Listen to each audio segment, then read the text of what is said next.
But that was probably the darkest time in Poly ever.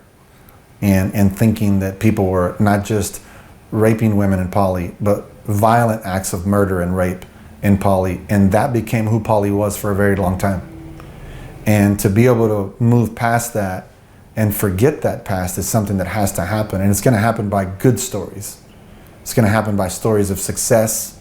And it's going to happen by the commitment like Poly has now through its bond packages in the school, through Texas Wesleyan saying, by golly, we're sticking here and we're going to change the lives of kids and boys and girls in our communities, which they're doing.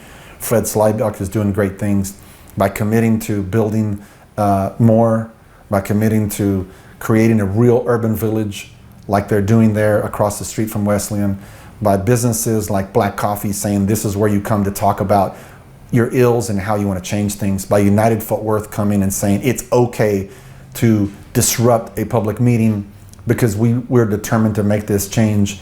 And I think that as someone that serves all of the vast majority of the Latino community in the Texas legislature from Tarrant County, I've always been just far enough away from South Side and from North Side to not have to have dealt with their history that they accept me from the East Side. And I think that that's where United Fort Worth has done a great thing, in that they're on the East Side, where if we're going to get anywhere, it's going to be through these communities uniting black, brown, and white together and pushing back against all this political narrative that is going on right now that is doing nothing but hurting kids.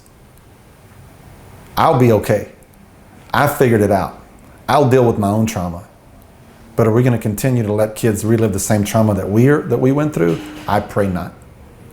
And this story hopefully is going to help people understand how a bad history had beautiful history within, because it really was that kind of community.